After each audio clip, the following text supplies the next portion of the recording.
They want to make fun of me for buying it at the top. And I'm like they're making fun of me today for buying it at the top. So it's like, Saylor's always buying at the top. It's like, well, I'm going to be buying at the top forever because it can keep going up.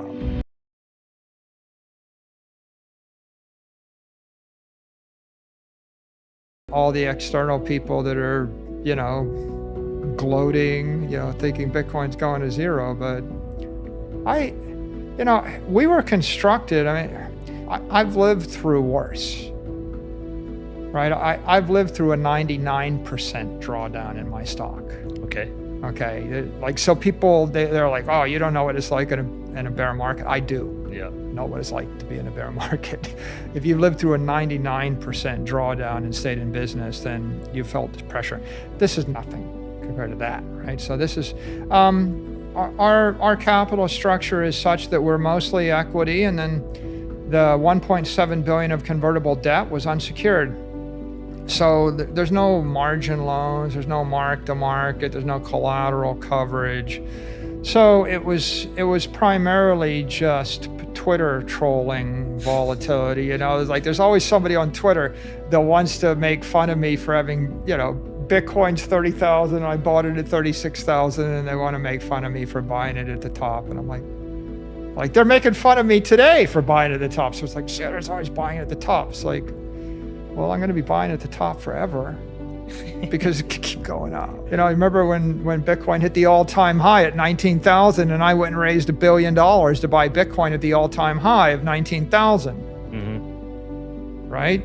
And that makes you $2 billion in less than 12 months if you buy at the all-time high with 0% money. So, but yeah, I bought the top. So I think it's kind of a little bit colorful on Twitter. If you figure that out in the year 2010, conclusion is buy Google, Apple, Amazon, Facebook. Why? Because of the digital transformation of the 20th century, 20th century photos and entertainment and storefronts and communications.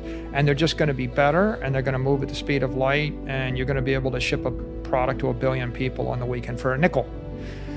And if Apple can ship a product, a better camera, to 1 billion people on the weekend for a nickel, Apple's probably going to make a lot of money. Mm-hmm. And if Google can upgrade maps so that they're magical, so the map talks to you and tells you how to drive your car and tells you don't go to that restaurant, Google's probably going to make a lot of money. And what you conclude is digital maps are worth a lot more than analog maps. Rand McNally was never worth more than $50, $100 million. Look, I got a library of books here, what happens if I snap my fingers and I dematerialize the entire library and I print 1 billion copies of it and I send it to everywhere on earth, and the library speaks to you? And what are the prospects for the company that owns that library? They're good, really good. Mm-hmm. So I was thinking with the mobile wave that if you can digitally transform all that stuff, you're going to create $1 trillion company. So that's what I did. So you find me in 2020, and I bought Facebook stock, I bought Apple stock, I bought Amazon stock, I bought Google stock, right? I rode that wave. What's the trick? You buy the dominant digital network while everybody tells you you're stupid. You hold it and you wait. And then now, how many people are going to tell you you're stupid that Google, Amazon, Facebook, and Apple will never work? Nobody, right? Yeah, of course. 18-year-old, 6-year-olds are going to tell you that obviously Amazon, Facebook, Google, and Apple work. But if you went back to 2010, you know what people would have said? The smartest hedge fund guys on Wall Street, they would have said, if Apple stock doubles, we're going to sell your Apple stock and diversify your portfolio because we're going to do good risk management because it's too risky to hold Apple if it doubles. So what are you going to do? We're going to buy other computer companies.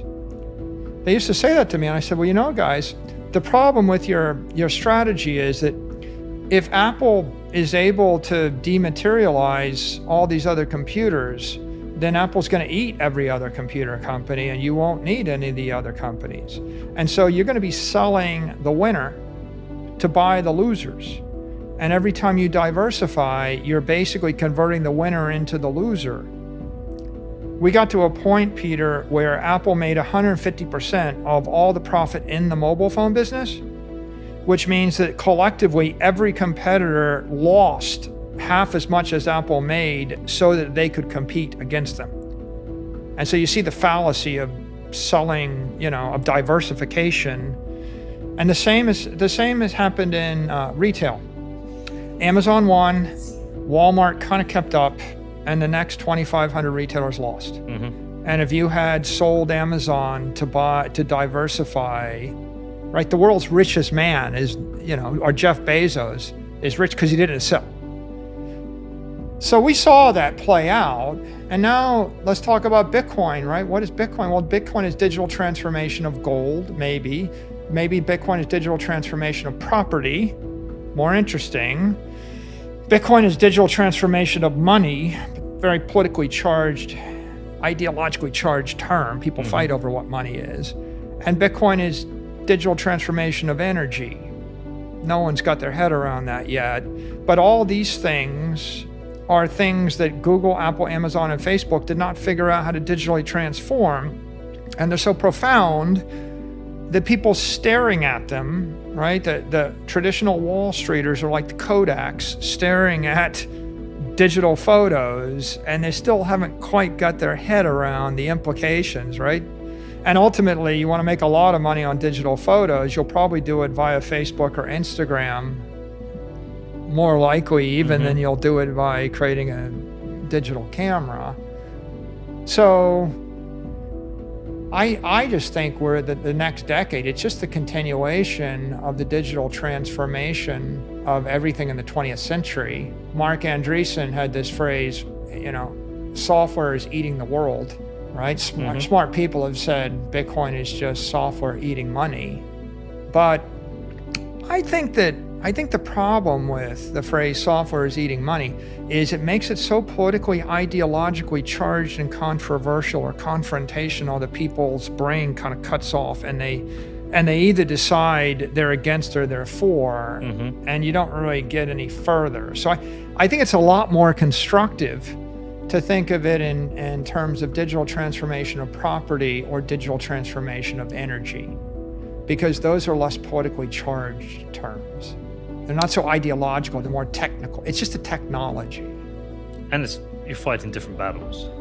Yeah, it's very different. Peter, you have $100,000, you want to save it for the rest of your life. What are your choices? I can buy $100,000 worth of gold. Gold's been going up 0% a year for the past 10 years. It doesn't seem to be, and can I rent my gold? No. Nope. Can't rent my gold. Can I mortgage? Can I put a mortgage on gold? Not easy to get a mortgage on gold. The United States government's not loaning you money against gold. But can I put a lien on gold? What does that even mean? Why would you ever put a lien on gold? Can I build an application with gold? Yeah, you can build jewelry with it, but by the time you build jewelry and sell the jewelry, you'll probably make less money than if you just held the gold, because there's so much expense to fabricating the jewelry and marketing the jewelry and distributing the jewelry. So gold is a tricky thing. 100,000 of gold, I'm not sure of. So better idea, I buy a second vacation, a rental property, $100,000 condo, and then I Airbnb it. A lot of people love that idea. It's not the worst idea. Yeah, not a bad idea. It got to be a better idea with Airbnb. I had a guy that worked for me. He used to be a house manager. He quits because he's got like 4 rental properties and he's operating them. And I'm like, okay, well, you're an entrepreneur. Congratulations to you, but I guess my loss. But his retirement plan was, I'm going to buy property, I'm going to fix it up, I'm going to rent it. See, a lot of people do that. I buy it, I buy a condo or I buy an apartment in a college town, I fix it up and I rent it to the college students and it gives me an income for life. It's not a bad idea. It's a 20th century idea. And Airbnb is a 21st century twist on the idea to get a higher, more of a higher utilization on it, maybe a higher yield on it. So that's the second idea. The third idea is I can just buy $100,000 worth of the S&P index or big tech.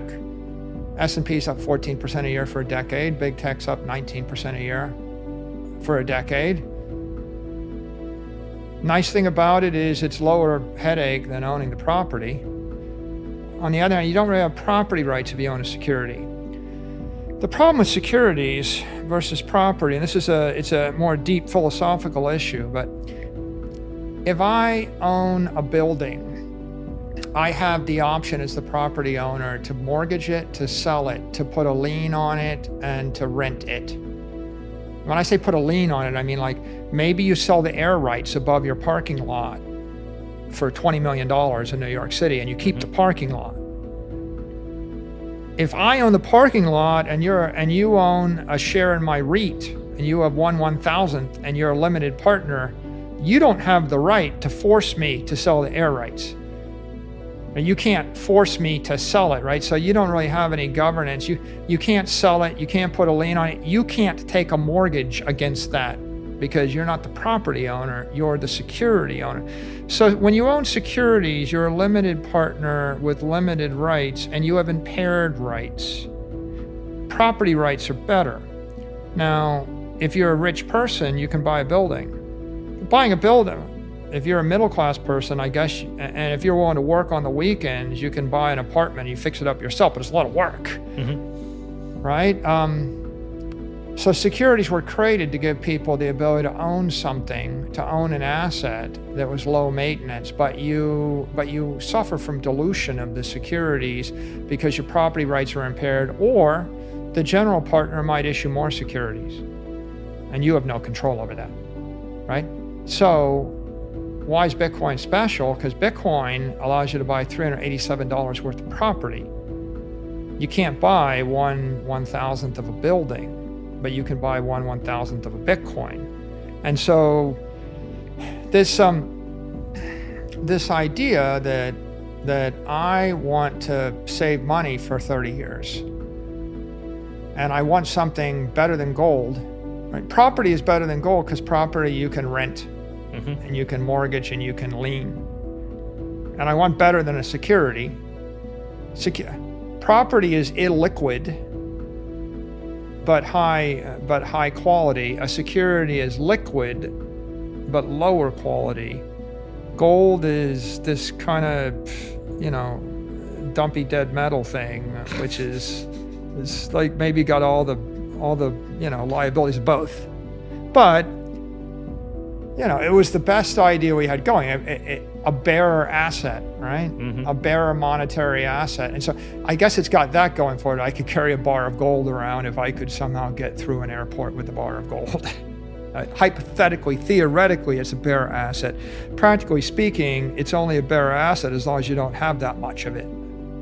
And when you have a lot of it, it ceases to become a bearer asset anymore, and it becomes kind of a pile of rocks. So that's why I think Bitcoin is special, or digital property in general is special.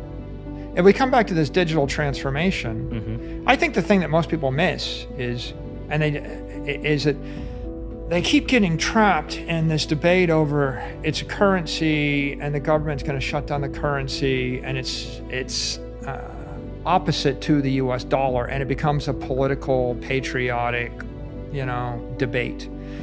And I don't think that's very constructive, and also it's not a very helpful model or metaphor to think about it. It'd be much better if you said, Rand McNally sold this 500-page atlas, and that's here. That's a analog map.